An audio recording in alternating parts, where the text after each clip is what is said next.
Welcome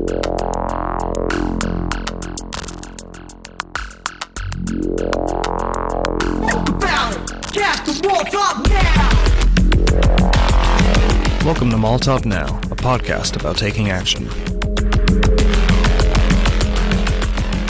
In Molotov Now, we analyze and discuss news articles and stories of resistance from around the globe and connect them to our struggles here at home in Aberdeen, Washington. In the spirit of building solidarity between the rural and the urban, we hope to inspire direct action in the face of oppression and to light a fire to find each other in the darkness.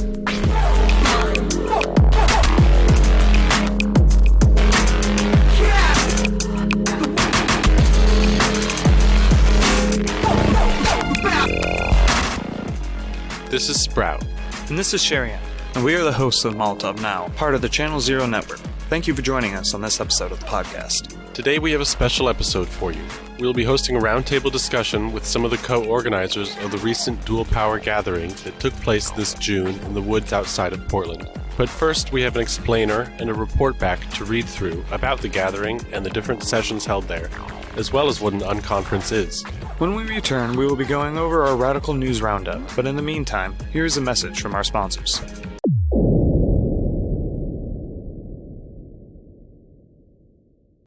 I'm going to make those pompous academics regret kicking out such a genius.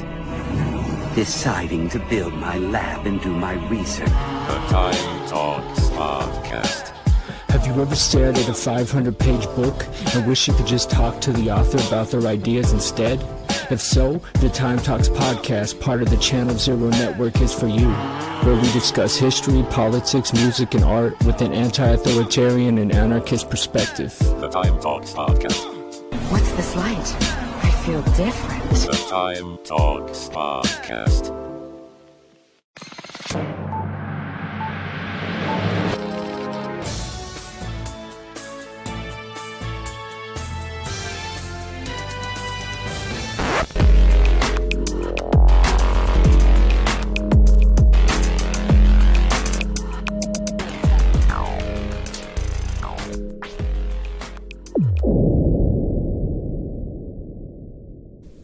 Welcome back to Molotov Now. It's time for our radical news roundup from other autonomous media organizations that we follow. Unicorn Riot is a decentralized, educational 501c3 nonprofit media organization of journalists. Unicorn Riot engages and amplifies the stories of social and environmental struggles from the ground up. They seek to enrich the public by transforming the narrative with accessible and non-commercial independent content. You can find the following articles on their website at unicornriot.ninja. May 31st. 3 Atlanta activists arrested. Home raided over bail fund. June 2nd. Atlanta Solidarity Fund organizers granted bond. June 4th. Court sentences Cambodian union leaders to prison amid wave of repression. June 6th. Atlanta City Council approves $67 million in public funds for, quote, Cop City. June 12th. May Day festivities return to Minneapolis. June 13th. Israel blows up home of Palestinian prisoner's family. June 14th. Cop City protesters visit nationwide insurance. June 16th. Department of Justice finds racist discrimination practices in Minneapolis PD. June 17th. The Tale of the City, Gentrification in London, Part 2. June 20th. Their overreach is sowing the seeds of their undoing. Forest defender speaks from Bartow County Jail. June 21st. Minnesota inmate calls on DOC to, quote, value us as human. June 24th. Stop Cop City Week of Action begins. June 25th. Protests against anti-immigrant laws to continue. June 25th. Stop Cop City Week of Action Day 2. Rematriating Muskogee Land Hardcore Benefit Show. June 26th. Stop Cop City Week of Action Day 3. Bike ride/rally, signature gathering, discussing movement history. Stop Cop City Week of Action Day 4. Rally to reopen Entrenchment Creek Park. June 27th. 6th Stop Cop City Week of Action, Unicorn Riot coverage. It's going down, and you're invited.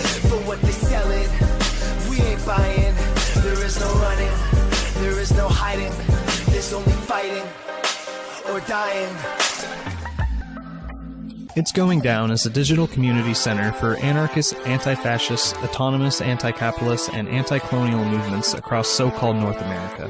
Their mission is to provide a resilient platform to publicize and promote revolutionary theory and action. You can find the following articles on their website at itsgoingdown.org. May 29th. Minnesota not very nice. Opposing Medea Benjamin in Minneapolis. May 29th. Report back from 3rd Annual May Day on the Harbor. May 30th. June 11th and long-term prisoner support. May 31st. Bay Area Local marches to name and shame Cop City funders. May 31st. Atlanta Police and Georgia Bureau of Investigation raid Atlanta Solidarity Fund. Arrest 3 organizers. June 2nd. In Contempt number 29. Pushing back against repression in Atlanta. Upcoming June 11th events. June 3rd. Announcing the Seattle Anarchist Book Fair, August 26th through 27th. June 4th. Kite Line. Raid on the Atlanta Solidarity Fund. June 4th. Revolutionary Trans Politics and the Three-Way Fight. An interview with Rowan. June 4th. From the Bay to the A. No Cop City Anywhere. Report from the Stop Cop City Solidarity March in Oakland. June 5th. This is America number 187. Anger erupts in New York. Democrats push farther right. June 7th. System fail number 22. Bois Kale movement in Haiti. June 8th. Queer Armed Joy. Report back from Vancouver's big gay wedding. June 8th. Anti-LGBTQ plus neo-Nazi chased out of anarchist bookstore in Philadelphia has history of exposing himself to teenage girls. June 11th. Statement from Miguel Peralta at June 11th to 2023. June 12th. Ottawa. Anti-Fascist Coalition blocks and kettles anti-LGBTQ plus bigots. June 12th. San Francisco takes to the streets against the murder of Banco Brown. June 13th. Statement in solidarity with the Atlanta Solidarity Fund. June 13th. June 11th statement from anarchist prisoner Michael Kimball. June 13th. Community defense protects drag event in Kalamazoo, Michigan from far right. June 18th. Turf rally in Pittsburgh surrounded and shouted down. June 18th. Final straw. Updates on the struggle to stop Cop City. June 19th. Neo-Nazis blocked and kicked out of Pride celebration in Chico, California. June 19th. System fail number 23. Life over lithium. June 8th. Canada tire fire number 60. Anti-logging blockades. Toronto rent strike kicks off. Fight to stop deportations. June 12th. Materials and resources to help you #defend Pride this summer from the far right. June 16th. Reflections as hundreds take the streets of rally against North Carolina's abortion ban. June 16th. Interview with UPS Teamster on the possibility of huge 2023 strike. Crime Thought is everything that evades control. Crime Think is a rebel alliance. Crime Think is a banner for anonymous, collective action. Crime Think is an international network of aspiring revolutionaries. Crime Think is a desperate venture. Check out these articles at crimethink.com. May 3rd. In memory of Dmitry Petrov, an incomplete biography and translation of his work. May 24th. Recipes for Disaster. Asphalt Mosaics, a hot weather activity for lonely asphalt near you. May 31st. Atlanta police and prosecutors target legal support activists. June 12th. Gender Subversion Today, a reprint and a remix of our classic poster. June 21st.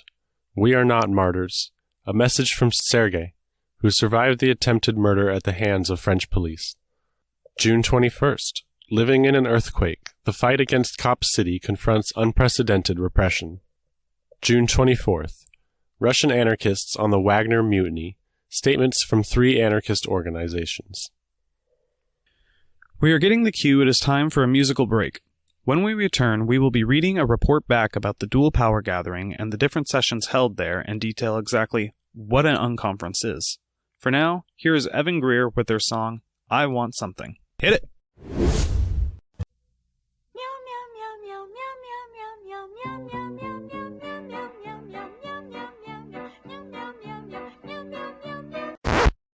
God damn it.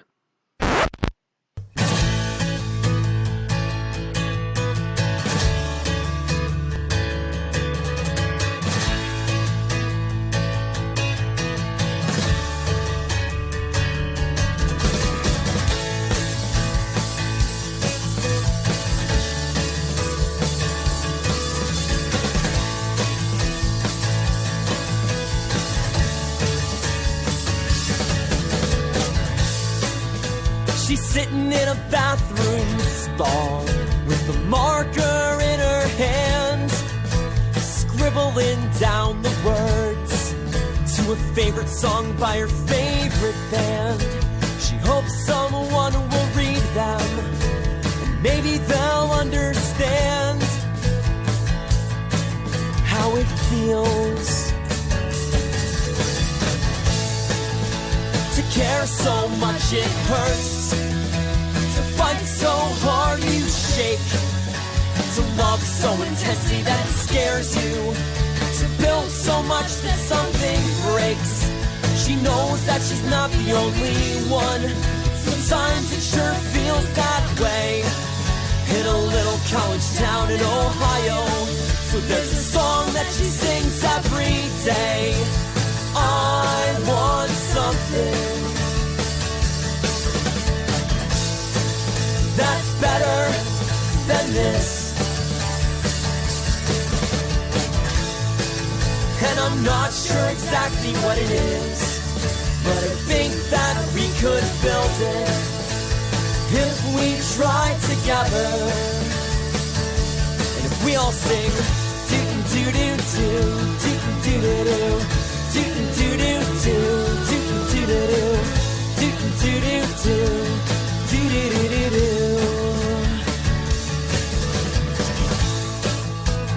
500 miles away, down I-70, there's a boy sitting in a room full of patches and PCP. And the kids all drink the same beer, and they talk about anarchy. And he wonders if he's the only one who remembers what that used to mean. And the punk rock band plays on long into the night. These days the kids with the empty eyes hardly even put up a fight. And he watches as his friends give up and slowly start to die, sticking needles in their arms. Because punk rock boys never cry. He sings, I want something that's better than this.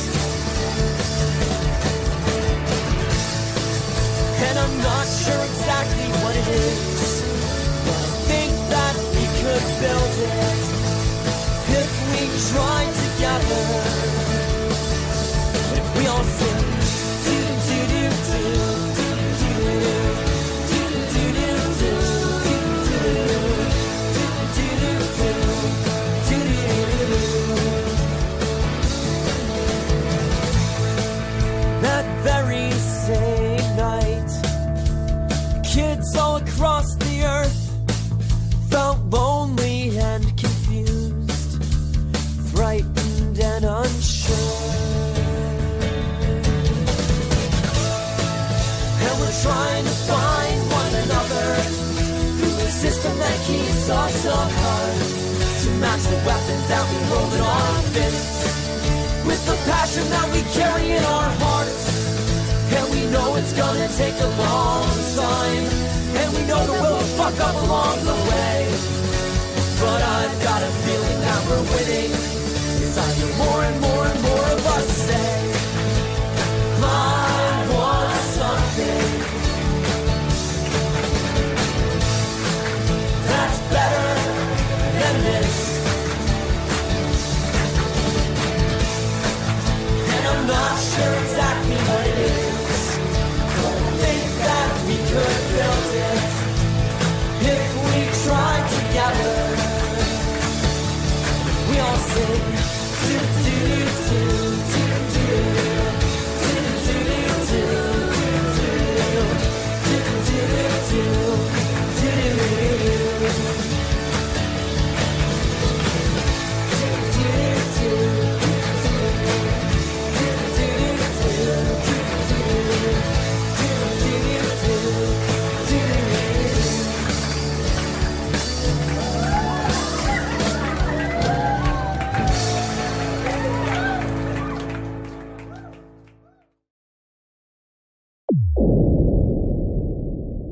Welcome back to Molotov Now. Let's read the article by the Harbor Rat Report entitled A Report Back, Dual Power Gathering West.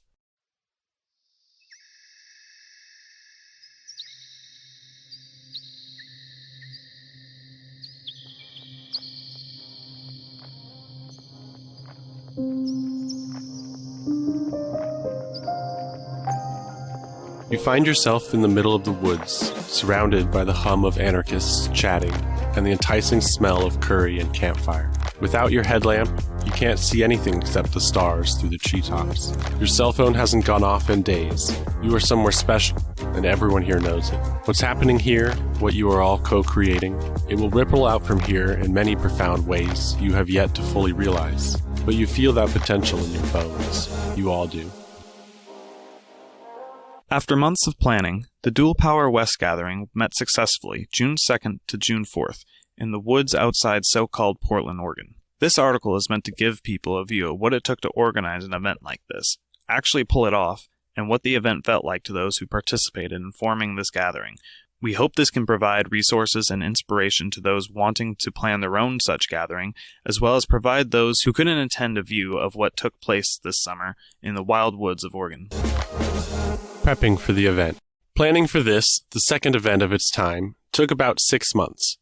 After the first Dual Power gathering in Chicago on July 29th through 31st, 2022, some participants and organizers felt a need to plan another, more regional event specifically for the west coast of Turtle Island. This involved dozens of organizers meeting regularly and chatting freely about a rough schedule, possible campsite locations, resources and equipment that could be gathered, and setting up digital infrastructure to take RSVPs and donations. After selecting a campground, the focus turned to assembling local resources, facilitating ride shares, planning a menu for the weekend, and thinking heavily about increasing measures of accessibility for everyone in attendance. For security reasons, the exact location was kept a secret until closer to the event, and to only share it with people who had RSVP'd or by word of mouth to known comrades. Despite this, there was plenty of in-person and online promotion for the event, as organizers traveled extensively up and down the West Coast, visiting radical communities and inviting people to attend. The result of this incredibly generous time and energy was that the event was so well attended.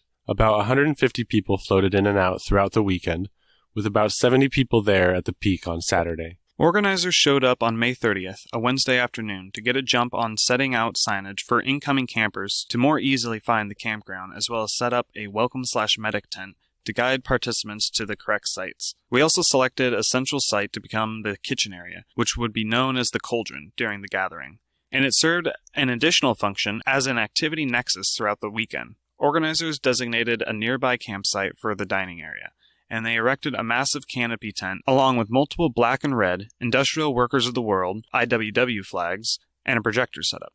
This became known as the IWW Movie House. By Friday, June 2nd, the first day proper of the gathering had arrived, and with it, people began to flow into the campground and find one another near the cauldron.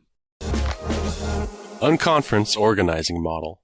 The model used to organize this gathering is referred to as an unconference, an open style of formatting an event which allows for the input of all participants in setting an agenda and facilitating sessions on whatever topics they desire. From unconference.net. The unconference format creates a space for peer-to-peer learning, collaboration, and creativity. At the start, the whole group will gather together and will be guided through creating an agenda using open space technology. The exact process is not important to understand in advance. The process will become clear as it happens. The important part is that all those gathered will have the opportunity to put conference sessions on the agenda. No session will be voted off or won't happen for some other reason.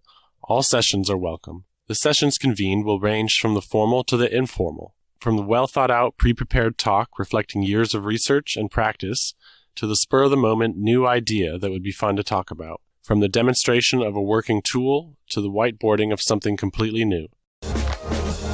Before the event, there will likely be a wiki that gives you a sense of the range of topics that people are suggesting and to connect with others who you might collaborate with when convening a session. Although you'll see suggestions for sessions and talking about ideas ahead of time, this is not where the agenda gets created.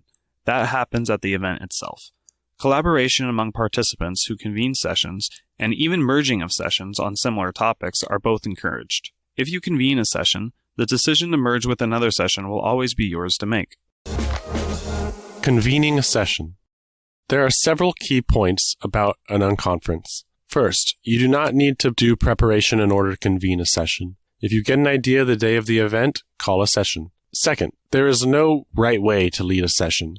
However, there is a bias towards interaction and discussion. Third, choosing a format for your session will help you in achieving your vision. Following are a few ideas about different session types to get you thinking about possibilities. Types of sessions. The longer, formal presentation. This is tricky because it's difficult to make a formal presentation interactive. But if you have a big, well-developed idea, you can pull it off. A short presentation to get things started. 5 to 15 minutes of prepared materials by the session leader, followed by an interactive discussion. Group discussion. Someone identifies a topic they are interested in, others come to join the conversation, and an interesting discussion happens. My big or little question. You have a question you want to know the answer to, and you think others in the group could help you answer it. This format could also just be the seed of a conversation. Show and tell. You have a cool project, a demo, or just something to show and let people play with that is the springboard for all of the conversation in the session. Alternatively, you can invite others to bring their own items to show and tell, perhaps with a theme, and everyone takes a turn sharing. And finally, learn how to do X. If you're inclined to teach, this can be simple and effective. Bring the equipment that you need and have a plan that will let you teach 5, 10, or 15 people how to do something all at the same time. Do take photos of different elements of your program so you can share them with others, either at the sessions you lead or in other sessions. Advice about leading a session. If you convene a session, it is your responsibility to hold your space for the session. You hold the space by leading a discussion, by posting a first question, or by sharing information about your program. Be the shepherd. Stay visible. Be as involved as necessary. Be a beacon of sanity that guides the group. Ask for help holding the space if you need it. You might, for example, put a session on the board and know that you are so passionate about the topic that it would be better if someone else, someone more objective, facilitates the discussion. Choose someone from your team or another participant who is interested in the topic. Don't assume people in the room know more or less than you do. You never know who is going to be interested in your session. You might want to start by asking people to hold up their hands if they've been involved with the topic for more than 5 years, for 1 to 5 years, or for 1 year or less. Don't be upset if only 2 people show up to your session. Those 2 people are the ones who share your interest. Don't feel that you have to fill up an hour of time.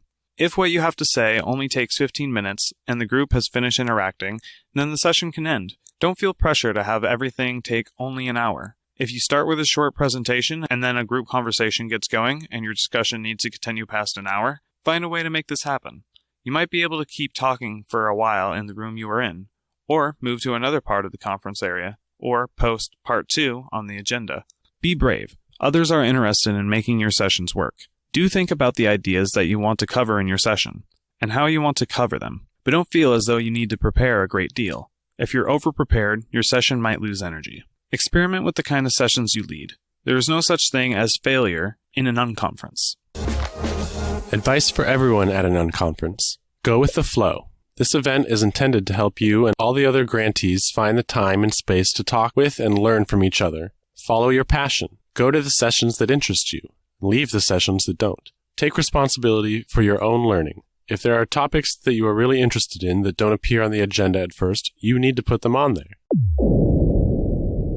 Friday night of the Dual Power West gathering included a facilitator training to help with the work of these next few days, and we agreed to meet Saturday morning for a general assembly in order to determine the schedule of sessions for the weekend. We ate dinner together and spent the evening around the campfire in what would be a nightly ritual of decompression and reflections. The next morning, over breakfast, we made introductions to any newly arrived and discussed what sessions we might put on the board for the weekend. The assembly took place immediately afterwards, with us introducing ourselves, our affiliations, and projects.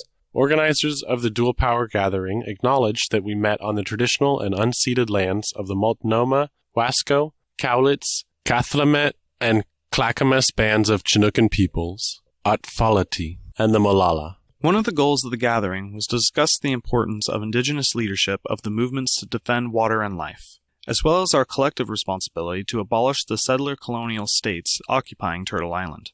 We made time to discuss the needs of elders and those with disabilities, such as speaking up during sessions and making sure that everyone was able to speak, so the event would remain accessible to all. People who needed blankets were connected with those who had extras. Those who needed a cot got one, etc., etc. From each according to their needs to each according to their ability was a principle manifested in the gathering rather than something we'd get to at some unknown point in the future. We looked over the whiteboard full of offerings people had made to facilitate all sorts of interesting open discussions and more directed facilitated events, discussing a little bit about what each session would entail. After addressing any last concerns, we broke out for the day's events and everyone went to whichever session drew their passions the most. The first day sessions were as follows: International Solidarity and Nuclear Non-Proliferation, an open discussion. Community Defense, an open discussion. Several regional breakouts took place, such as the Rocky Mountain, NorCal, Cascadia, and everywhere else. Indigenous Values versus Capitalist Values, presentation and Q&A.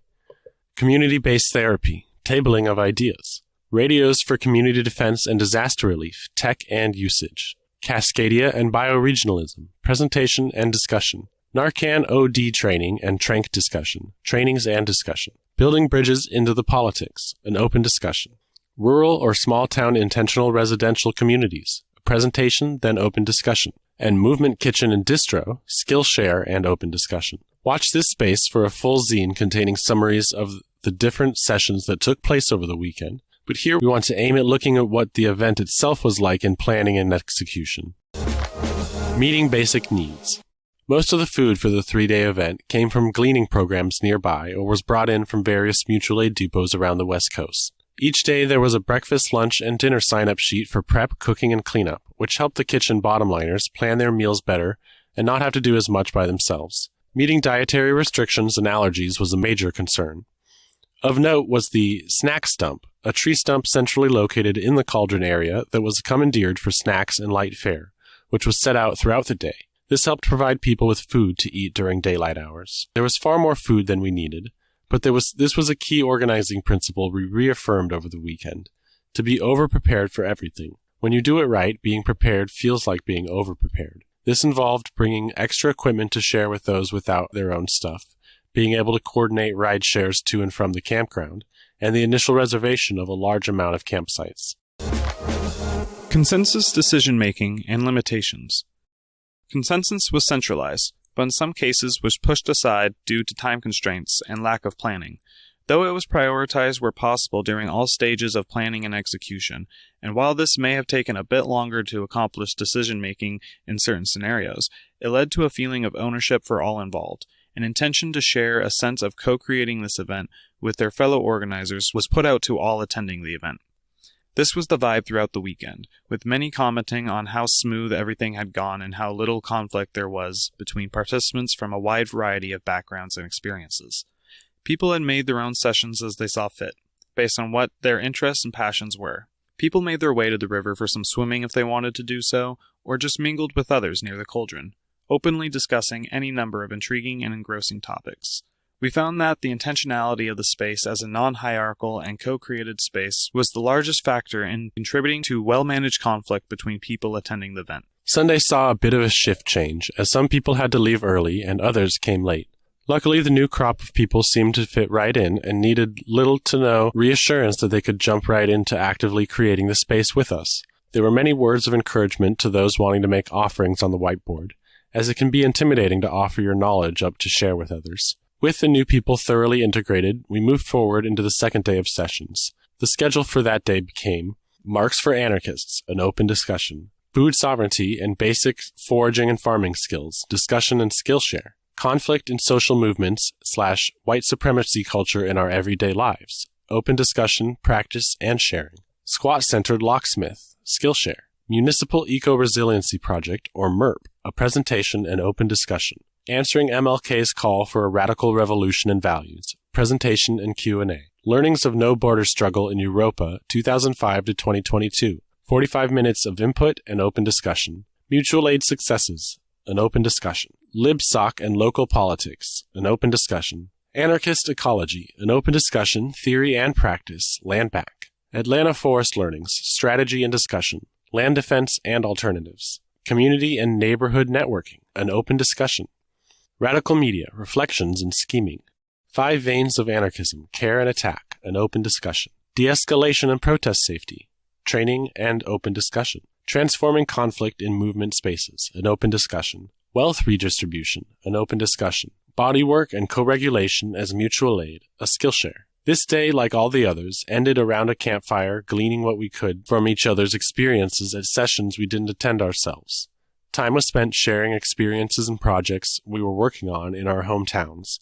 As many people had cleared out in the early evening, the few who dwindled around the campfire as the flames turned to embers took time to reflect on the weekend's events. Conversation was free-flowing and shifted organically between small and intimate conversations with your neighbor and all-encompassing, wide-ranging group discussions. After one last adventure to collect whatever firewood hadn't been burnt yet, the group finally dispersed to say goodbye once again in the morning.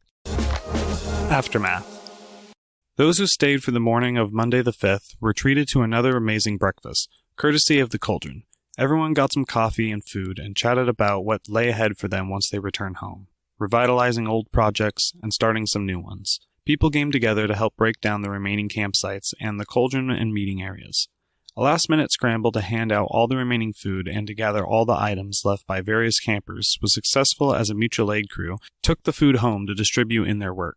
With everything being packed, the last few people headed out, promising to remain in contact and to see each other again soon. In the aftermath of the event, and once we got back to the cell phone service, people's signal chats swelled with newfound friends and comrades. Connections were reaffirmed and plans were hatched for various ways to debrief and report back on what we had all experienced. Already, plans are underway for an autonomously organized dual power gathering Midwest, planned for the end of summer, details to come soon. The lessons learned from each event will serve to inform and grow the capacity and accessibility of the next. The bonds formed will sustain and nourish our communities as we struggle together, building dual power and capacity to act outside of the state. These events and the framing of the event as promoting dual power are critical to expanding the movement and to retaining and growing the skills and connections of those already involved in organizing. This event wasn't a retreat. It took a tremendous amount of labor and love to pull off, yet it felt invigorating, not draining. Even the term gathering served the event well in setting a tone and intention to come together and spend time with one another. It felt casual, and yet a lot was accomplished, and many profound conversations were facilitated.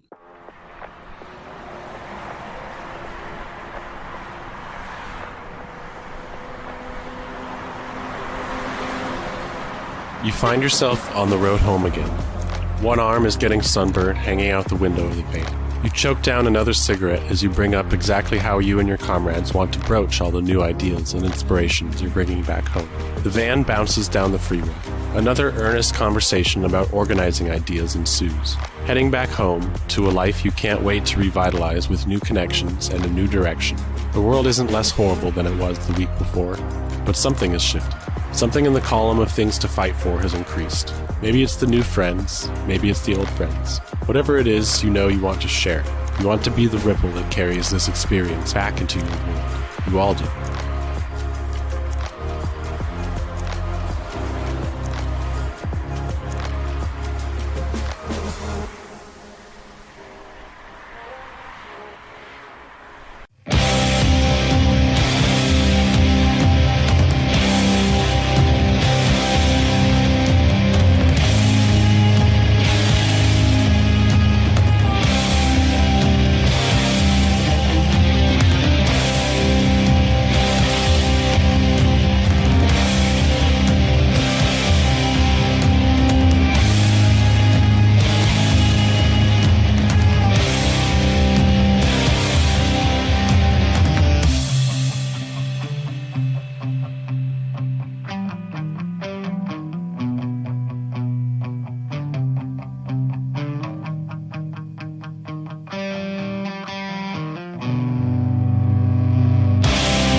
And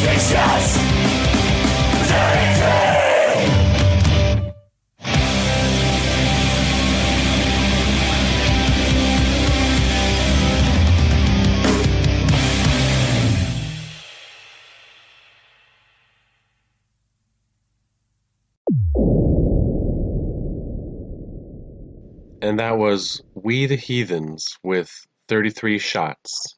Welcome back to Molotov Now. We're here with some of the co-organizers of the recent Dual Power Gathering West, and we're going to talk a little bit about our reflections on the event and some of the noteworthy aspects and skills that we found while attending the event. We want to go around and do some introductions real quick. I'm Sprout, they, them.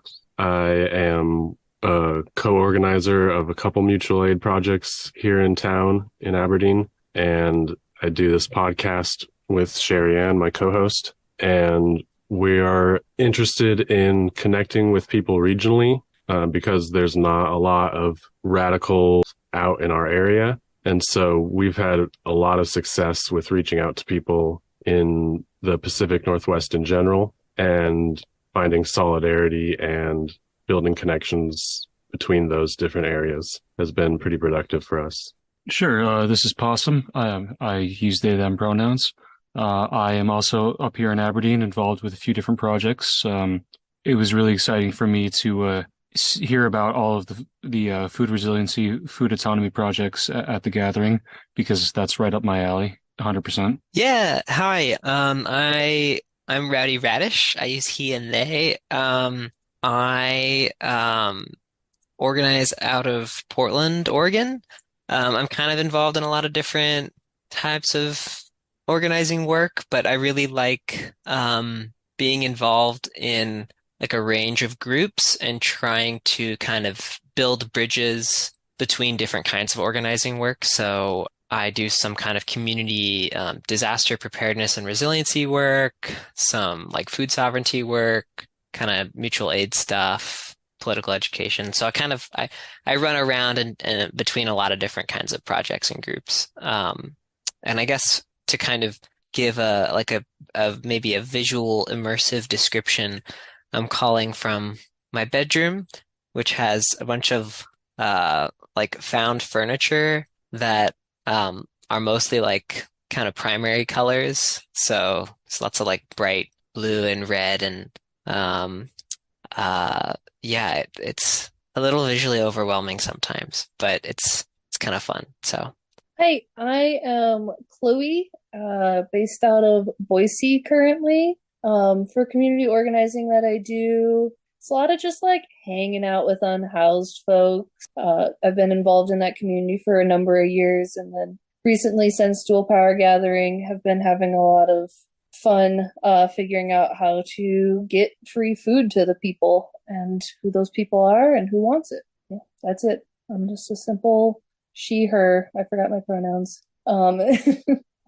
Yeah, I'm just the most generic white woman. I was having a conversation about that recently with someone where I'm like, there's like the power of the generic white woman where it's like you just slip right behind the cracks. Nobody knows. Just another generic white woman. I love that.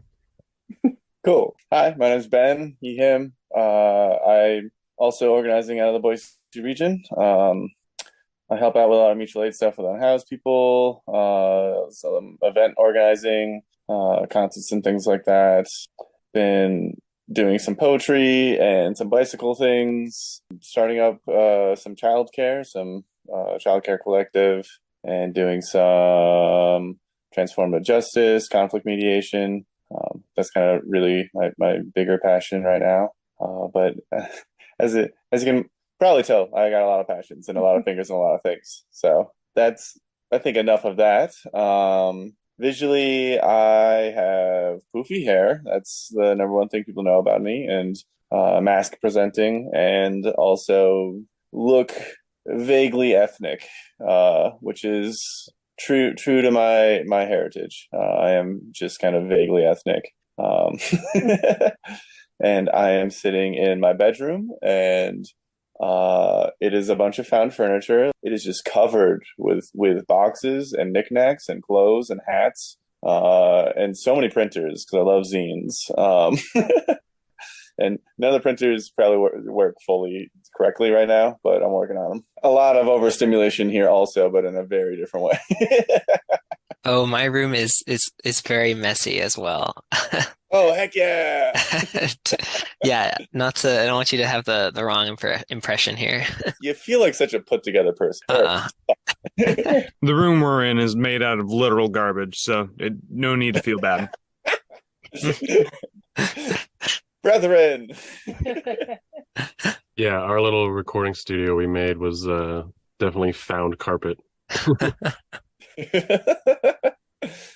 Awesome. Well, it sounds like everyone has a lot of fingers and a lot of pies and is doing a lot of really cool things. As my enemies would describe me, I am a hydra with many hats. All right, so one thing that I've noticed about the aftermath, as I've heard some people call it, of this dual power gathering is that there's been a lot of focus on trying to get a report back out and get a zine made, and there's a survey floating about. All of this data collection seems to be going towards making the movement and the gatherings in the future as a whole stronger and more resilient and more accessible to everyone. So in light of that, we have a little questionnaire that we distributed, and we're going to take up those points now. The first one we have here is describe up to 3 noteworthy networking connections that you made while at the gathering. And I can kick that off. I know that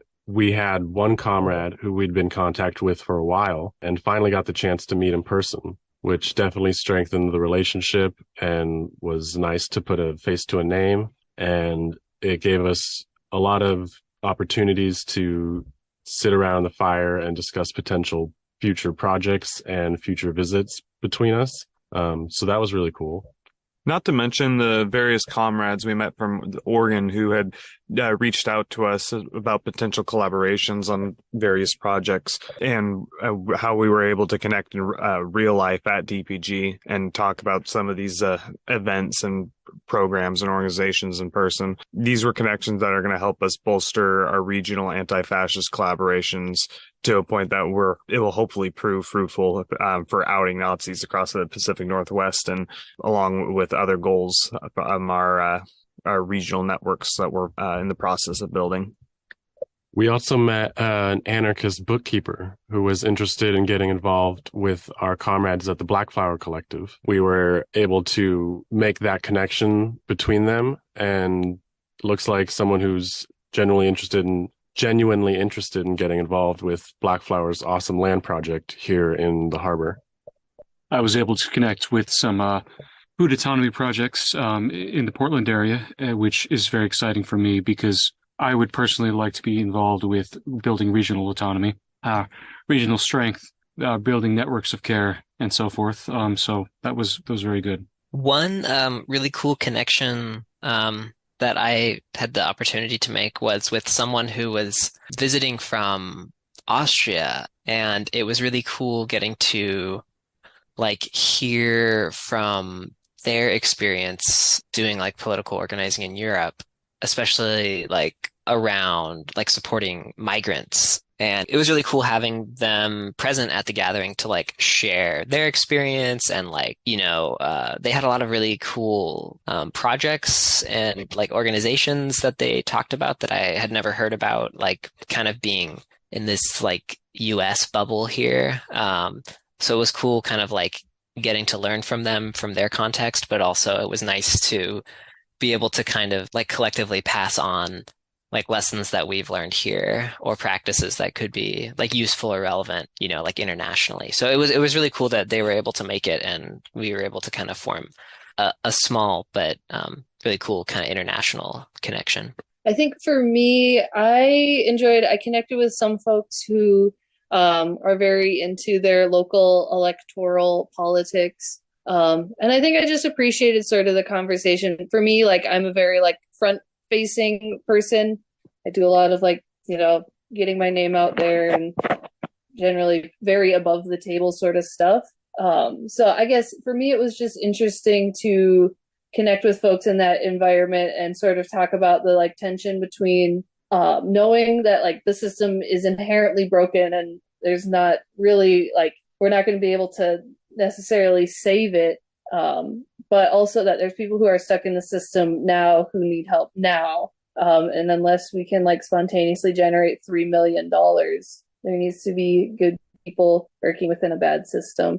And sort of, yeah, I guess exploring that, like, I don't want to work in this. How do I work in this? And I just appreciate having that, like a sort of audience to have that conversation with people, because I have that conversation in my head a lot and it doesn't go anywhere. So to talk with other people from a different region, that was really cool. I really appreciated it. Cool. Yeah. I guess, along with what Rowdy Rash was saying for the international stuff, I met someone that was very knowledgeable about the Philippine struggle, and I've had some very good friends that are from that area, and to hear that they've kind of been in a slow burning revolution for like 20 years kind of blew my mind. That there's a pretty underground struggle happening there to fight against a pretty bad dictatorship that's being installed and propped up by U.S. military, of course. And then to echo what some of the others were saying, that kind of like making the in-person connections for me. I'm not really even good at doing phone connections. I'm not great at the social medias and the things the kids do these days. Ooh. But yeah, getting to see a bunch of old buddies that I don't talk to very often was great. And getting to make some new ones. I met some ones that had good information on like bioregionalism and lead-free ammunition. That particular individual also loved Nintendo, which I love playing Smash Bros. So much. And yeah, I know some of my other friends met people that had like knowledge, like hard skills about radios, about locksmithing, and about a couple other things like that. That they were super jazzed to have someone to talk to finally about some of these things. And yeah, I don't know. Really, for me, it was just like getting a chance to be in some people's presence and just talking about the experiences that we've had and what's going on, and connecting on a personal level. And afterwards, I did some traveling after Dual Power and got to like visit a couple places, see some of these people again, because we become friends pretty much. And yeah, having that regional connection and an ability to and now this trust that I can like go to these cities or nearby cities to where they are and then hit them up and be like, yo, let's talk about things, let's hang out, let's show me some of your projects. And whereas if I hadn't been there, I couldn't really go do that. I would just show up to a city and I mean, I've tried before of just looking up on Instagram, like I'll be like, this city name, mutual aid, and hope to God that someone actually is their Instagram or whatever.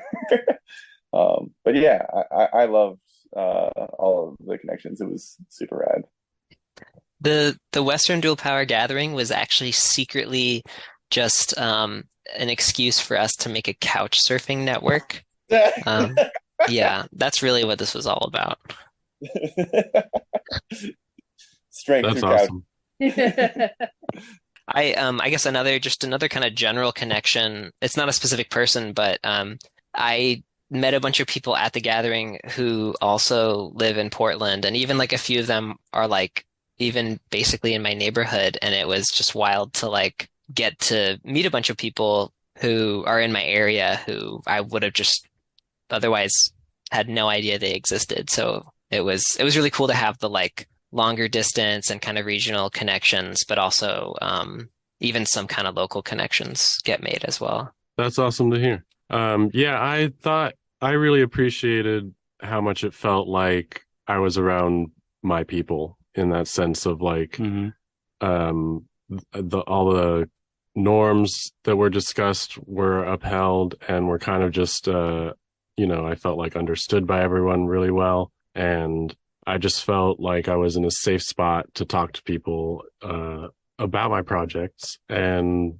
share what is going on in town locally, and people were interested to hear it, which was really reinvigorating for us here locally to know that people are concerned with what's going on in a small town like Aberdeen, and that there's actually a ton of eyes on what's going on in our area is really reassuring. Is there any reason that you can think of that, like in the structure of the organizing of the event itself, that led to it being a group of like-minded individuals? Yeah, I can think of a couple things. I mean, for one, we were pretty worried about security in terms of information and stuff like that at the beginning of trying to make sure that this info is not getting out to alt-writers and weirdos that might try to like counter or like protest this thing, which would have been very silly and weird to me. But either way, through that, we were kind of selective on where we were putting our information, and it was a very grassroots organizing, grassroots outreach. And so I think like it not being on anything extremely big out there, except for maybe It's Going Down, but we kind of figured It's Going Down is not being monitored super tightly by all writers. And then being on here, which is like a very regional focused media outlet, that I actually made some pretty cool connections through people that listened to it on Sabbath. And yeah, and I think though that anyone who's willing to come camp out to a thing that's not planned ahead of time, it was an unconference model, so like we co-created this event. I think that the people that attracts kind of self-selects, so that it's a crowd that's willing and very interested in being sharing and co-creating and being in a community that's very kind and very caring. And a little side anecdote of like the extent of that, I remember some of the people that went, when they got back, they're like, that was such a, like, the group of people there were so androgynous and trans and queer and all the good things. And I feel so weird not just using they them pronouns for everyone. That like I think a majority of the people there were using they them pronouns, and I guess it was a culture shock for some people that like, yeah, that they would use a he him or a she her when they got back to quote unquote regular society. I think another like factor that contributed to, I guess I'll just say, the good vibes of the event, I want to say, is I think a lot of the ways that word was spread about the event in advance definitely kind of centered a lot of attention on like one of the main kind of goals of the event, at least from the outset, was to like kind of provide like a low stakes, kind of low stress environment for a lot of kind of like-minded organizers to like build connections and build relationships and practice building trust with each other. And I think really emphasizing a lot of that as a big goal, like in and of itself, for the event, I think that might have helped like with a lot of people who kind of self-selected to attend the event. So, you know, there were a ton of really great workshops, and there were like, you know, a lot of kind of practical developments that came out of the event and sharing of ideas. But I think at least on kind of a foundational level, just like the goal of building new relationships and building trust, I think that kind of intentional goal, I think went a long way to kind of setting the good vibes for the weekend. And all the other stuff is just like icing on the cake. It's also really cool. But I think, yeah, that kind of intentional like relationship building, I think helped a lot. All right. So the intentionality contributed a lot, and the sort of low key, almost word of mouth way that it was promoted helped quite a bit. Back to the questionnaire. Our second question here is, describe up to 3 practical ideas that might be useful to new projects or additions to other existing projects. And can you help others learn these too? We really enjoyed the unconference format of the gathering, and have wanting to do something similar here in our own regional ecosystem in Western Washington, locally, for our own core organizing committee. This has given us hope to be able to bring people skills from across the region to conduct trainings and skill shares as well, especially when it comes to things around the ideas of like food sovereignty, community defense, and unionization for the unhoused. Yeah, one quote though that was stated was like community as defense, and I think all these kind of tie together as ingredients into one tasty soup. I really appreciated how the unconference model allowed for really organic and sort of almost casual connections, where it took the pressure off And so it seemed like just getting together with friends, even though we were talking about very serious things. I know one practical idea that I took away was building off the model that MERP is using. That's the Municipal Eco-Resiliency Project. And so what they're doing is growing a bunch of starts in greenhouses, and then they have a network of growers who grow those vegetables out for them all across the region that they live in. So one project that we have out here that's really important to us is food access and food sovereignty. And we have a group of gardeners, and we're trying to get a community garden up and going. And so the idea of adding greenhouses to that, to where we can add starts and give those starts out for free to people to grow in their own backyard, and hopefully be able to entice people to donate some of that produce back to us so that we can use it to feed the unhoused. That is something that I think is a really useful, practical idea that I took away from it.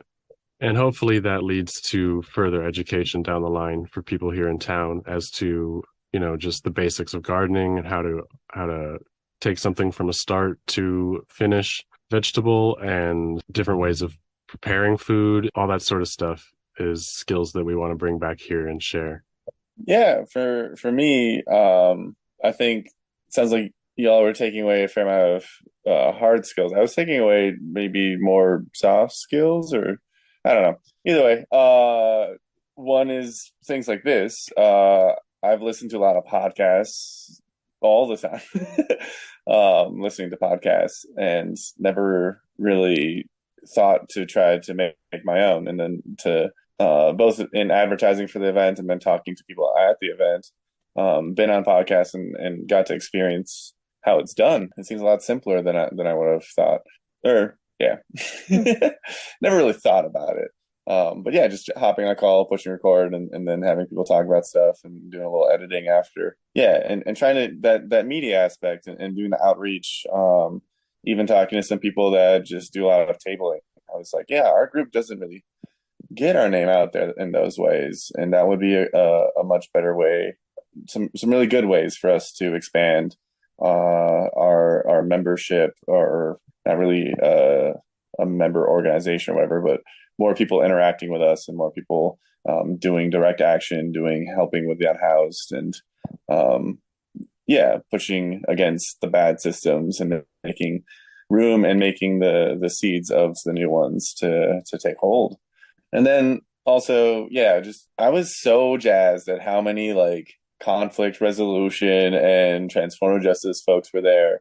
And I took away a bunch of details and tidbits that I don't think I can really put into words, but I think have already increased my ability to handle more intense situations and talk to people in a more connecting way, and listening in a more connecting way too. And yeah, got some book suggestions and things like that too that I'm really excited to dig into. I would say, I don't know, I think I've been trying to articulate it in my head, sort of like the different, like the very practical side of the skills, and then the more personal reaction to the event and what I was able to take away. The practical side of things, I would say that I ended up chatting with a lot of other Boise folks.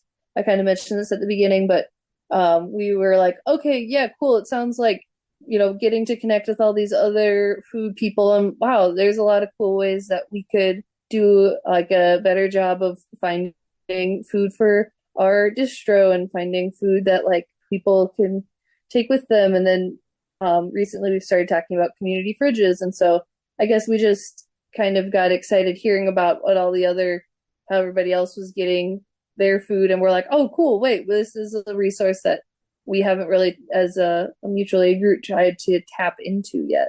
And so that's been really cool just to sort of see that unfolding. And then I would just say, since the dual power, I've chatted with a couple of folks, and it's just been interesting, sort of, as people have said, the unconference model, I know personally for me, gave me confidence of being okay, yeah, my voice has equal weight. I can step up, I can say things, my opinion's heard. And I think, I think a lot of folks, I don't know, it's interesting to be like chatting with someone and they're like, I just feel like I have imposter syndrome. And I'm like, but you're a purple mulleted philosopher. Like, of course you're not an imposter. You're part of the movement. No, I mean, saying that from like the generic white woman.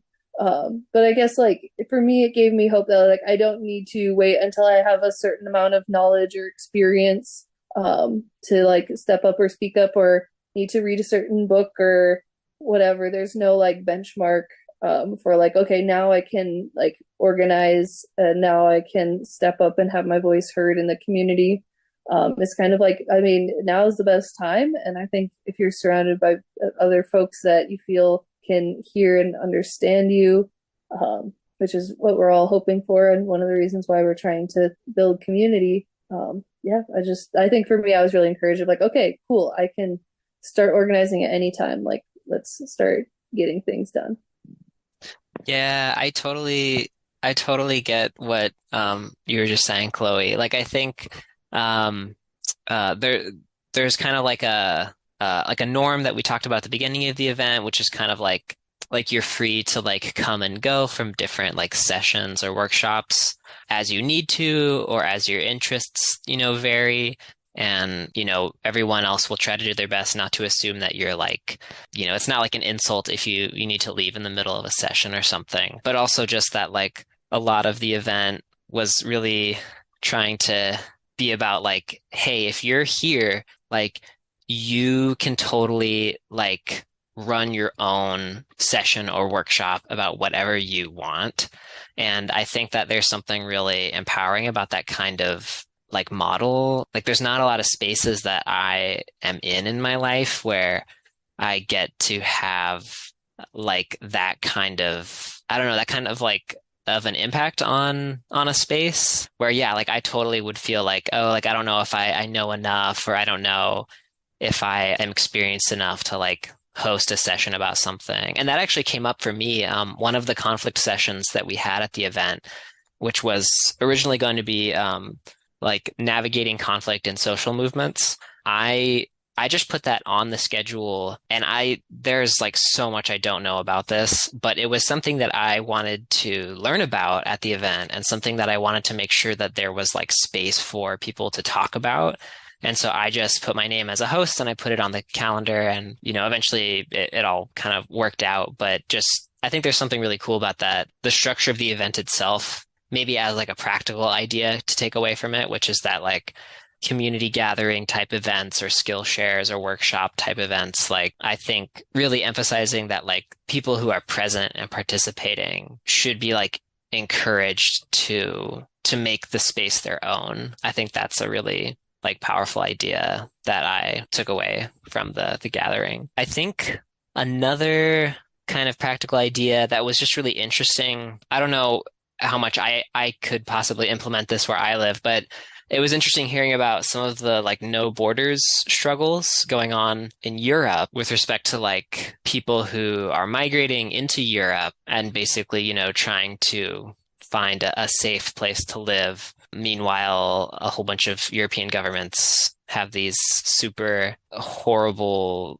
border control systems in place. And so there's a lot of people involved in supporting migrants and giving them a safe place to stay.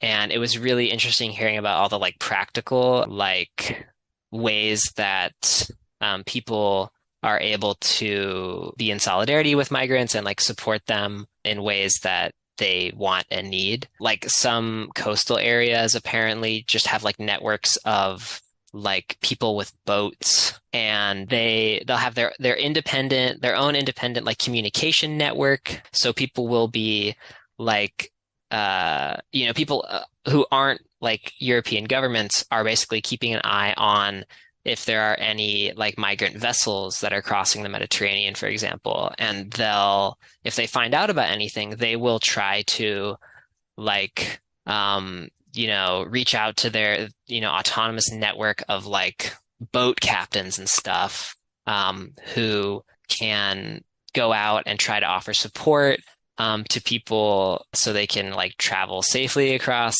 the Mediterranean. Like a lot of times when vessels are found, like or identified by European governments, they don't necessarily draw much attention to it. And so having this whole independent network going is another way that like activists can like pressure their governments to actually like support people who might be at risk of like drowning and stuff. So anyway, it was really cool hearing about all these like practical movement strategies coming out of the No Borders struggle.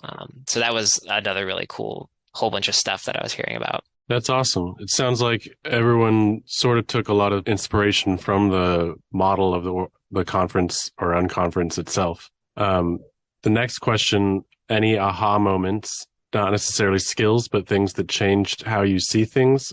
I know for me, one of the aha moments was at the beginning on Friday night, I believe it was, when we were doing the facilitator training. And the way that that was worded, I sort of thought, okay, we're going to have a facilitator come in and give a training to us on something. And it was like a little bit into it that I realized, oh, they're training us to be facilitators. So we're going to be able to facilitate a conversation tomorrow when we put it on the board. And so that aha moment for me really was the realization that this is a space that we're going to be co-creating.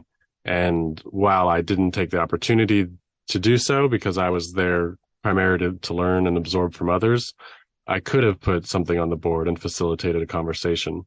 And I felt like that training at the beginning was really valuable to sort of set the tone of like, we're all in this, we're all doing this and co-creating this space together. And if you need help in terms of you don't feel confident enough to step up and put your name on the board, we have this support and we have people who can guide you and help you and maybe co-facilitate that space with you, or at least, you know, talk you through it and give you the confidence to put your name on the board. So I thought that that was a big aha moment for me. That, and as I mentioned before, you know, that moment when it sinks in that you're in a safe space around a bunch of like-minded people. You're kind of, you know, around your people, as it were. Well, that's just it. It was a safe space.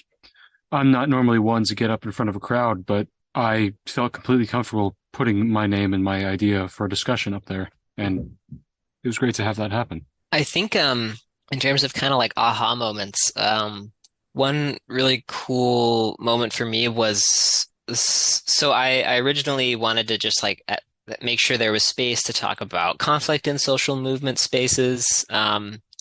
So I put that down on the calendar as like a session that people could go to.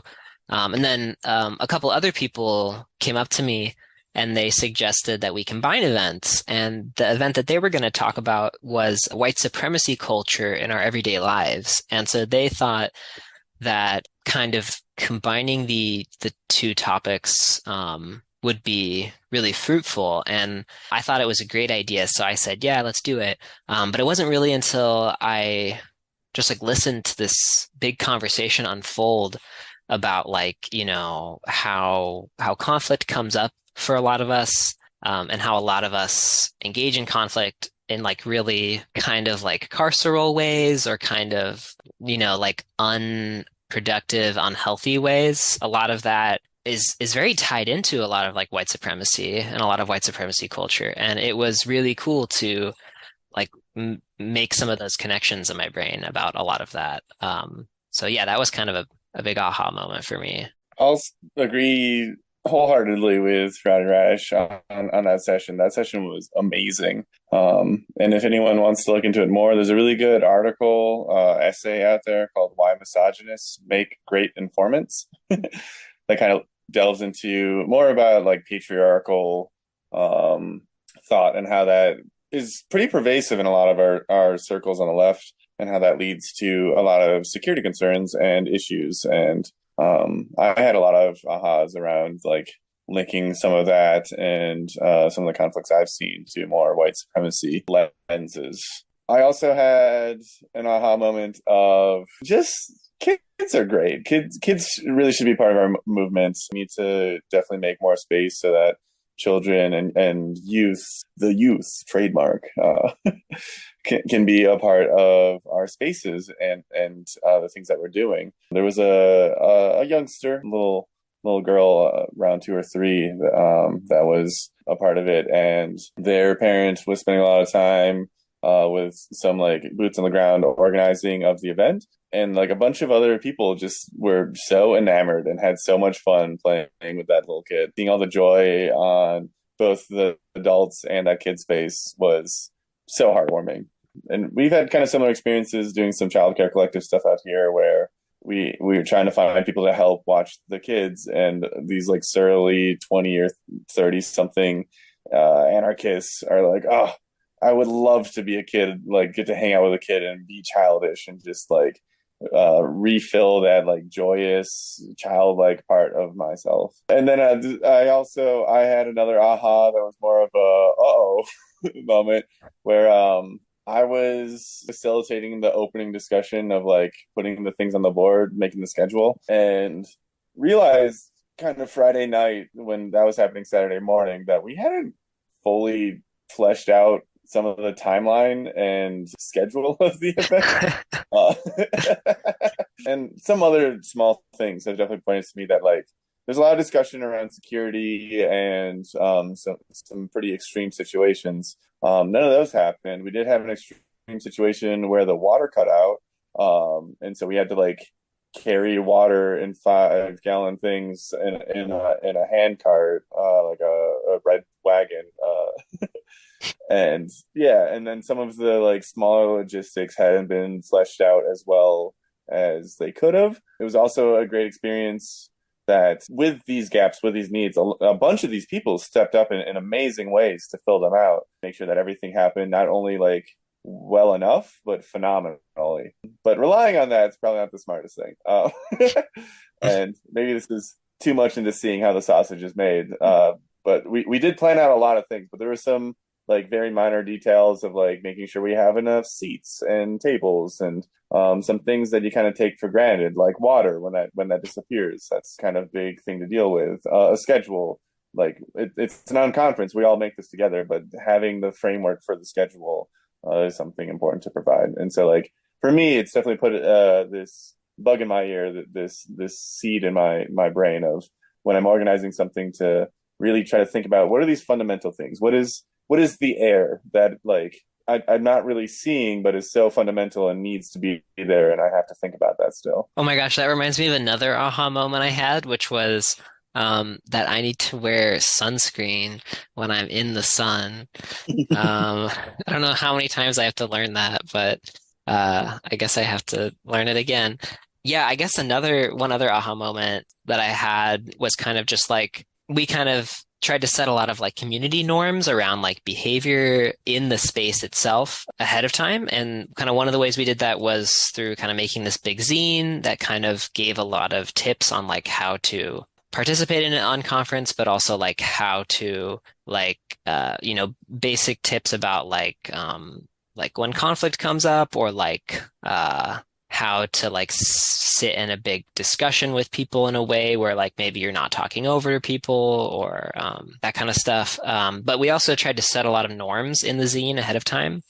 And I guess the aha for me was that this was an approach to organizing this event that we like very heavily borrowed from the original Dual Power Gathering, which was the summer of 2022 in Indiana. And they definitely like really emphasized instead of focusing on like coming up with a bunch of like points of unity or like, principles of unity or like, I don't know, kind of maybe more abstract pie in the sky kinds of like, these are our beliefs or these are our values.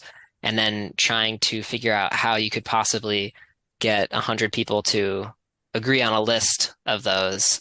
They leaned really heavily into focusing on like agreed upon like community norms and behaviors. And I guess the aha for me was like, that seems like a really useful and important way to like think about setting up these kinds of community spaces, at least for me personally, because like I feel like it can take so much work to like have a really long discussion about like, okay, what are our values? What are our principles? But like how we actually show up in the space maybe is even a little more important, like we're not going to allow like bigoted behavior here. We're going to, approach this space with like the understanding that everyone here is like learning, like so on and so forth. And so I guess that was a really cool thing for me to kind of understand better, was like setting those kind of community norms and behavior norms is something that I'm going to like keep in mind going forward. I think that a lot of everything you guys have said around this has helped set the feeling of the vibes that were felt at DPG. It led to me to finding out a lot more things than I would have realized would have been necessary for putting in on such an event. Like, one of the aha moments that led for me was like the attention to detail in regards to accessibility and needs. I ended up experiencing like having needs met that I didn't even realize that I had going into the event, which allowed me to open up so much more. Like, being a completely antisocial person myself for the most part, I've never felt a better group of strangers that I felt completely comfortable with going, how should I say this, on a trip of impairment into the sky with my friend Lucy. I think for me, aha moment, someone else said like towards the end of the conference, like as we're like getting ready to go, is that I think a lot of people came to the space of being like, okay, who's got the answer to this problem I've been working on for 2 years? And like I think a lot of people walked away with, okay, I've got hope, I've got ideas, I've got drive. Nobody has the magic answer. And I think for me, that was kind of like an important thing to recognize that, like, okay, there's a reason that this is like a difficult struggle and that we're all still going through it. I think I was weirdly encouraged by the fact that there wasn't like a magic answer that like, oh, shoot, yeah, 2 hours away, they solved homelessness by just building a ton of apartment complexes because they were cool about that. Is like, yes, I think just like kind of finding hope in that, like, okay, there's a lot of people in a lot of places working on things, and yeah, there isn't a magic answer, but we're all in the struggle together. All right. So our last question here, and then we'll wrap it up, is up to 3 ideas that you would change if you planned the next one. And this one's really important to me, not because it's negative in any sense, but because I think this is a huge focus of the gatherings in general, is learning how to have a better experience next time. There's no reason to not make it more accessible, make it more open, make it more, I don't know how, like egalitarian in the sense of spreading the work around a little bit more. And so I think that us taking the time to sort of offer these critiques is really valuable. So my first one that I'll kick us off with is I would like to have had a bigger send-off party. I felt like there was a strong start to the weekend, but it seemed to kind of just dwindle out at the end over Sunday night and Monday. So I just wish that there had been like a larger closing ceremony or a big campfire circle with everyone on the last night where we could have, said goodbye and exchanged hugs and contact information and all that sort of stuff. That was one thing that I noticed. Yeah, I know one thing that got to me in particular was really kind of wanting a longer event, having more downtime in between sessions, possibly maybe like a full day of downtime for more just activity focused stuff versus learning focused stuff. And I'm not sure what I would do to change the vibe of the event. That felt just perfect. But maybe I'm wrong and that it was the perfect amount of... Well, I feel like a lot of people echoed that sentiment, that they would have liked it to have lasted a lot longer. Mm-hmm. But the practicality of pulling off a longer sort of event would make it a lot harder for logistics. I know that the kitchen said they were prepared for like a week max in terms of cooking, but to have people be able to get a whole week off of work is pretty difficult. I don't know about things I would have changed, but in terms of future DPGs, it might be cool to have sessions where we collectively create a solution to whatever issue, or collectively create some sort of project like a regional network, maybe, or I don't know, if we were to roundtable discuss anti-fascist tactics, OPSEC tactics, things of that sort. I think one other thing that I might change is trying to find a benevolent private property owner and trying to have it on a piece of private property for a little bit more privacy. I think that you could still open that up and make it accessible to people. But obviously you would be a little bit more private and a little bit more secure in that sense. So I think that that's one thought to consider. Oh my gosh. So yeah, I mean, I was helping with a lot of the prep work in advance of the gathering. So there's just like so many thoughts that I have about this. And none of them are like barbed comments at anyone. It's more just like, in hindsight, like what are things that maybe we didn't focus on as much or things that we could focus more on. But I think maybe one big thing was just, I think we probably could have done a better job of like onboarding people into kind of organizing the event in advance. I think we could have done a better job of that. I think that a lot of us got really caught up in doing a lot of the kind of planning and logistical work in advance of the event. And I think we kind of let onboarding new people kind of fall by the wayside a bit. And towards the end, we had a few calls that were just specifically like for new people to hop on and get familiar with stuff and get connected and ask questions. And that ended up helping a lot. But I think next time, I think it would be really good to make sure to set aside a lot of time and intentionality behind making sure new people can get involved in planning and preparing for the event. That's definitely a big one. And I also really like the idea of having like a big closing event. I think it would be wonderful to have something like that. I will facetiously add, not enough maypole. There was a big maypole tease that happened, and I'm just saying, you could use more maypole. Ditto. I mean, and like less fun add-on would be, I guess I've been kind of trying to find the balance of so when we were putting the sessions together, we're like, okay, let's go.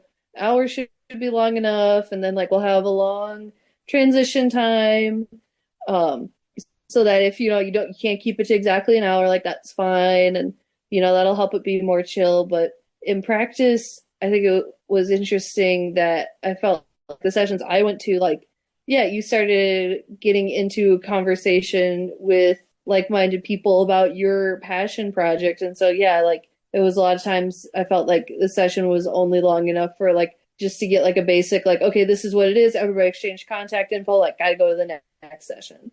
So I think that allowed us to have more sessions, but not go as deep. So I think there's a couple different ways you can go about it to try and find a better balance there, whether it's just in general making like sessions longer or maybe having certain chunks that we know are going to go longer. So I don't have any answers yet, but some interesting sort of questions of like, how can we create time to have longer sessions? And is that something that other people felt, that the sessions were really rushed? That was just my experience. Yeah, I guess I'll add to that probably the most consistent feedback thing I've gotten from people was around timing. Kind of like in the moment, some people from, I won't say where they're from, but they needed to go earlier on Sunday, and other people hadn't really like woken up in time to be at the General Assembly at the beginning of the morning that was supposed to set the day for Sunday. So because of that, we pushed some things back. And since we're pushing things back, they're like, we don't know if we can go to some of these sessions. And like, it did work well overall. Like we talked at the General Assembly, in the large group meeting, to figure out like, how can we move around this timing to make it work the best for everyone? But yeah, I don't know. Part of me thinks that like not doing anything before like 10 might be smart, because it seems that some people wake up with the faintest scintillating rays of sun coming over the horizon. They're up and at 'em. Other people, are sleeping until like 10, or maybe being more okay with holding to a timeline and not having everyone there, because it is kind of a free flowing event. And so like if someone misses some stuff early on because they're sleeping, like that's kind of their choice. People have alarm clocks and things for the most part these days. So and yeah, the timing of sessions, how long should those be? How long should the gaps be in between them? I don't know. I personally think like they're pretty good length as they are. I think more gaps in between so that people could extend the sessions if they wanted to. And we had planned those gaps, but then things in the morning would always be really rushed, so we'd always push it back.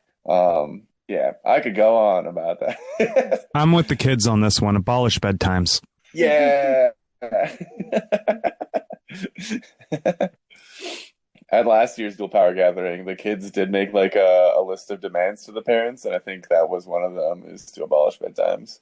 That's amazing. Yeah, they made their own flag and a list of demands, and it was so cute and so radical. They made their own flag? Oh my god. Yep, hand drawn with colored pencils. That's fucking adorable. I love it. I'm all for it. 100%. But yeah, the timing thing definitely sticks as curious. Got some young vexillologists.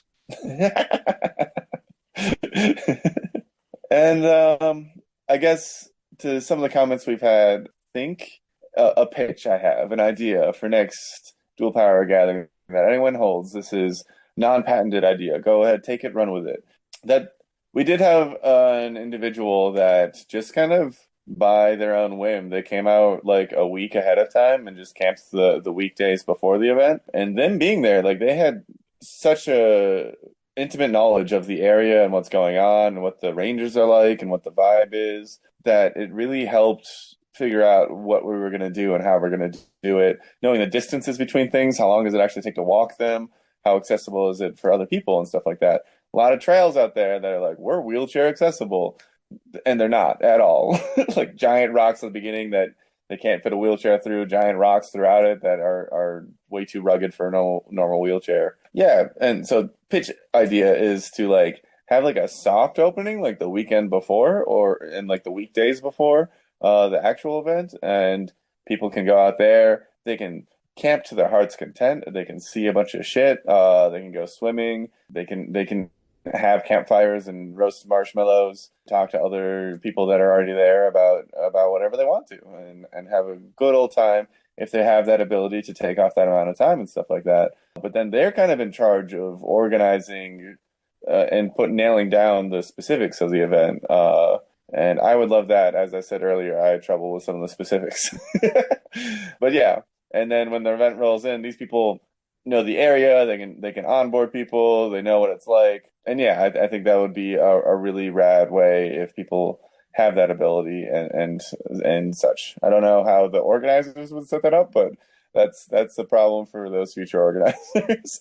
But yeah, there's my idea to fix all the issues. You have so much time, so many conversations, so much onboarding, and hopefully those people would plan a great closing celebration. Oh man, we also kind of forgot to figure out like a welcome area until right before the event.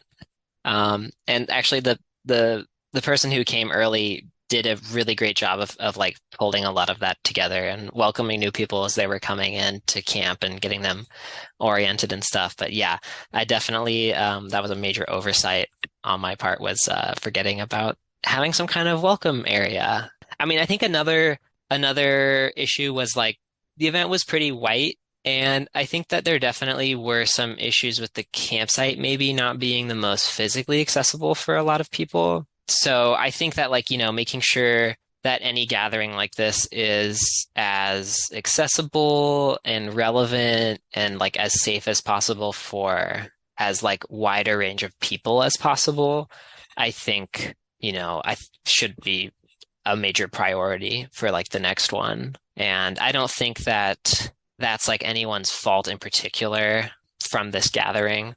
And I think that's kind of due to a lot of different reasons, but I think that's something that we could always get better at for the next one. Well, I'm excited to hear all the talk about the next one, because it definitely seems like we're all committed to organizing another one, and that just really sets my heart on fire.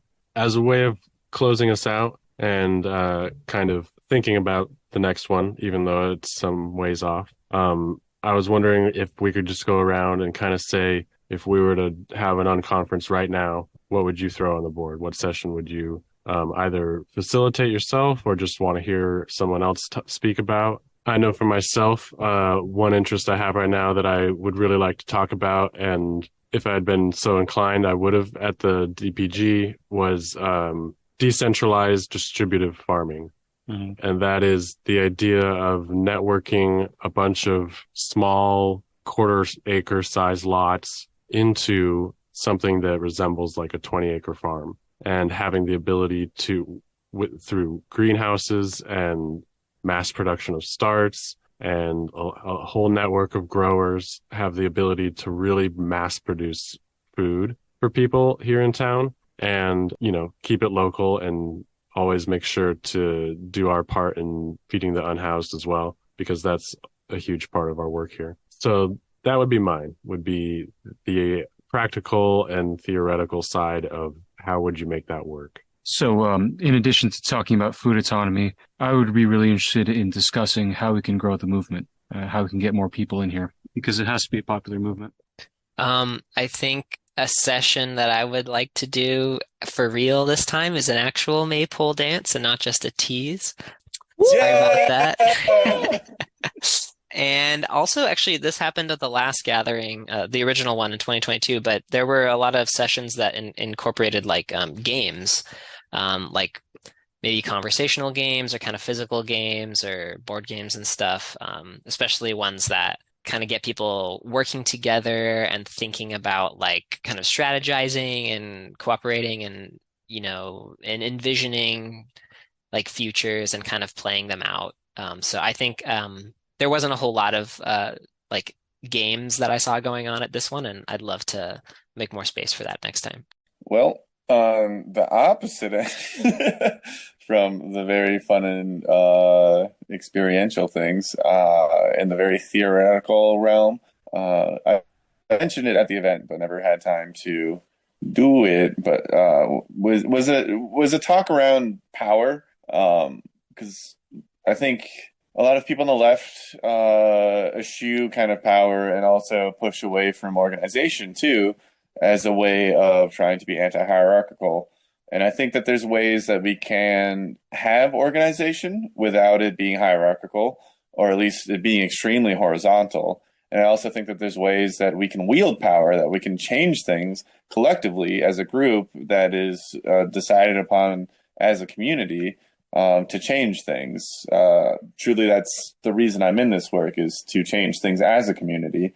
And I think that change comes through power. I think having more of a discussion around, what these things are and how we can relate to them and how we can use them in ways that are positive for the liberation of our communities and for the world, is something that I'm still really interested in having. But I also still don't have all the answers, and so part of me has imposter syndrome. Is like, ooh, I shouldn't do that, but I probably should have done that, and I will the next time.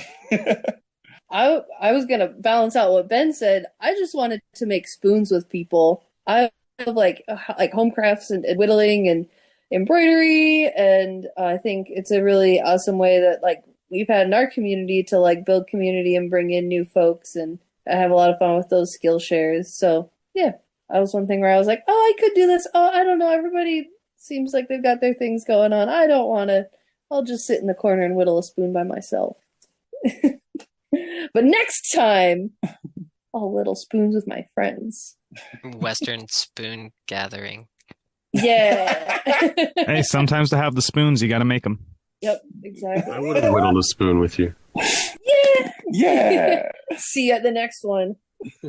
To close out, one conversation I'd like to see facilitated, and a conversation we are always willing to facilitate at Sabo Media with those willing to talk with us, is our relationship to social media and how that influences our propaganda, and especially how that overlaps with OPSEC and security culture online, and also especially how that relates to the need to migrate towards federated social media networks and finding ways to socialize on our own terms. As long as our movements are on their servers, our movements can and will be deleted. Beautiful. Well, I think that's it, guys. Thank you for joining us for this awesome conversation on the podcast today. I was really honored to share this space with you at DPG and co-create it with you guys. And I'm looking forward to doing it again soon.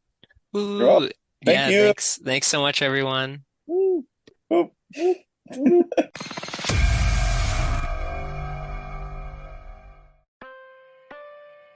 In conclusion, this model of organizing a gathering is undoubtedly replicable by most people. With the ability to learn from each gathering, the model can adapt and change as new and better methods are worked out organically. This is a strong method of co-creating an experience that builds community and motivates people from the bottom up.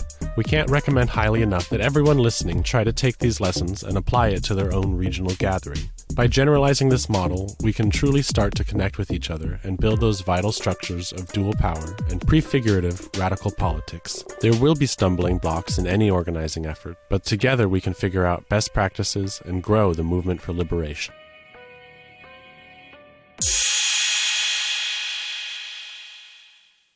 Thanks for tuning into this episode of Molotov Now. We hope you found it informative and inspiring. Our goal with the podcast is to reach out beyond our boundaries and connect the happenings in our small town with the struggles going on in major urban centers. We want to talk to you if you're a big city organizer. We think we have a lot you can learn from, and we know you have much to teach us.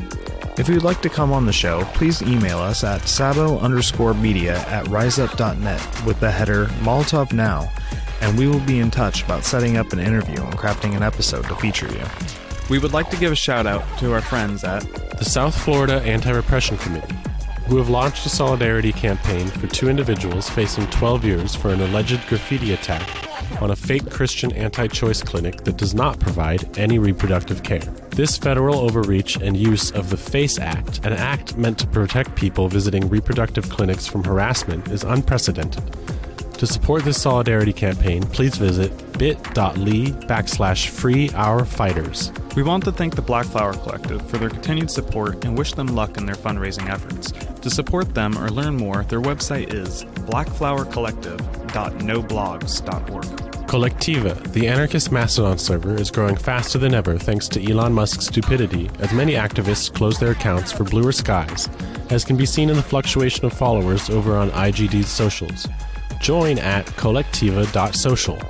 That's KOLEKTIVA.social.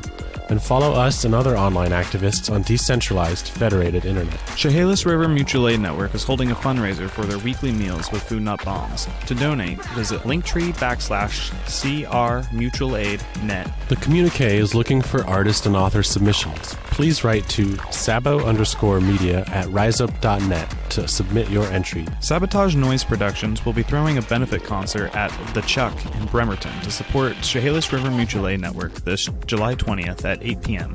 Check out Facebook for more info. As reported previously, Katie Hussey is still struggling in the wake of harassment by Dayton police that has cost her employment and housing. Luckily, the charges have been dropped, but she has lost everything because of this and still faces an uphill battle in getting back on her feet. Please send any donations to Venmo at Katie Hussey, that's KatyHussey, or Cash App Katie Hussey to help them during this time. Thank you to Pixel Passionate for producing our soundtrack. Please check out their website at www.radicalpraxisclothing.com and check out their portfolio in our show notes. And finally, thank you to the Channel Zero Anarchist Podcast Network. We are proud to be members of a network that creates and shares leading critical analysis, news, and actions from an anarchist perspective. Remember to check out Sabo Media's website for new episodes, articles, comics, and columns.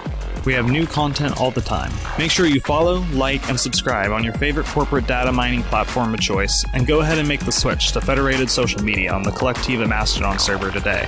At Aberdeen Local 1312 for updates on Sabo Media projects such as the Harbor Rat Report, the Communique, the Sabo Tours, our podcast Molotov Now, and many other upcoming projects. That's all for tonight.